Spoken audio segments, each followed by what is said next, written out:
ស្ដីបងប្អូនទាំងគ្នាបាទភាគទី21ចេញហើយបងប្អូនទាំងគ្នាដែលទន្ទឹងរង់ចាំតែនៅសួររហូតភាគទី21ចេញហើយនៅឥឡូវនេះចេញហើយមានបទពីរោះបងប្អូនទាំងគ្នា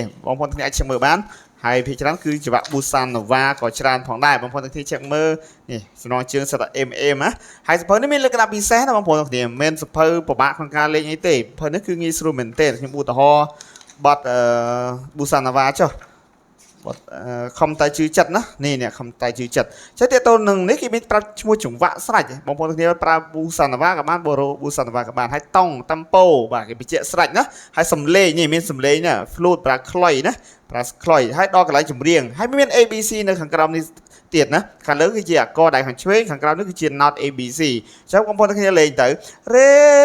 Sol Re Do Si Sol Re Do Si Re Do Si Sol Fa Re Fa Sol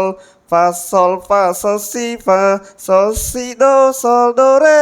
ចឹងទៅយើងចាប់ដើមយើងចម្រៀងចេញពីនេះទៅបាទចឹងវាមានសញ្ញាសាដានមានផ្ទះលេខ1ផ្ទះលេខ2បាទមានចម្រៀងទី1ចម្រៀងទី2មានបន្តហើយមានទី3ទៀតណាទី3ហើយមានភ្លេងចោលទៀតភ្លេងចោលគេថាភ្លេងចោលគឺយើងលេង note ចម្រៀងរបស់សាច់បទទី2នឹងតែម្ដងហើយមាន outro មានកូដាចប់នេះមានកូដាចប់ទៀតចឹងវាងាយស្រួលជាពិសេសនៅខាងក្រោមនេះបងប្អូនគ្នាចង់ច្រៀងក៏បានដែរមានច្រៀងឲ្យតម្លាក់អក្សររៀនហាត់តម្លាក់អក្សរក៏បានដែរមានប្រូលដាក់អក្សរស្រេចតែម្ដងឥឡូវកុំឲ្យខាត់ពេលយូរខ្ញុំបង្ហាញបងប្អូនទាំងគ្នាទៅលើការចុចបទខំតែជឿចិត្តនឹងតែម្ដងតើទៅនឹង outro គេលេងពីក្របនេះណាគេលេងពីក្រប re sol re do si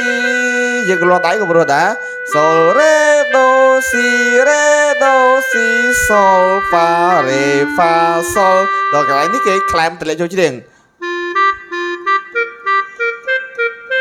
អានេះគឺគេលេងបែប staccato គឺគេអត់លេងជាប់ note អត់លេងជាប់ note អត់ចឹងទេគឺផ្ដាច់អានេះហៅ staccato ឥឡូវខ្ញុំសាកមើល outro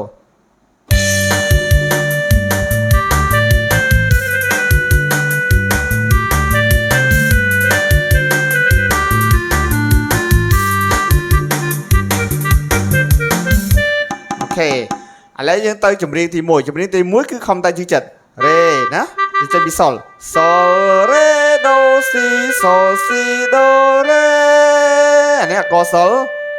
re do si sol fa sol fa re sol sol fa la do la sol fa sol fa re do si do re sol si re fa re អានេះកតុយទី1បាទដល់កតុយទី2គឺដូចគ្នាទាំងអស់ទេគ្រាន់តែខុសកតុយបាទកតុយអានេះយើងចេញពីដូកតុយទី2គឺយើងដូស៊ីរ៉េដូស៊ីសូល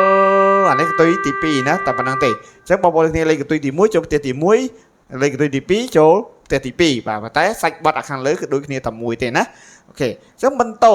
គឺយើងចេញពីជឿចិត្តទាំងស្រុងណាអញ្ចឹងស៊ីសូស៊ីយើងយកស៊ីធម្មតាណាស៊ីសូស៊ីដូរ៉េសូរ៉េដូស៊ីសូស៊ីហើយតទៀតស៊ីដូសូឡាហ្វាសូលហើយដូសូលហ្វារ៉េដូស៊ីដូរ៉េអូខេចឹងយើងទៅទី3ដូចគ្នាមួយទី2ទេចាប់ទី3ហើយលេងភ្លេងចោលមក clear ទៅ clear ទី2ហើយច្រៀងបន្តទី3ឡើងវិញហើយយើងទៅភ្លេងចប់គឺបងប្អូនគ្នាលេងដូច outro ហ្នឹងតែមួយទេបាទគ្រាន់តែវាអត់មានអាកតុយអញ្ចឹងភ្លេងចប់ស្រួលទេបងប្អូនគ្នាចេញខ្លុយ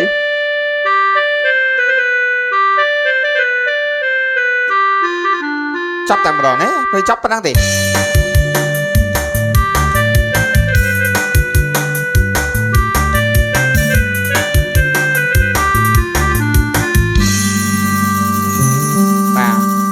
ឥឡូវខ្ញុំបង្ហាញបងប្អូនទាំងគ្នាពីដើមរហូតដល់ចប់តែម្ដង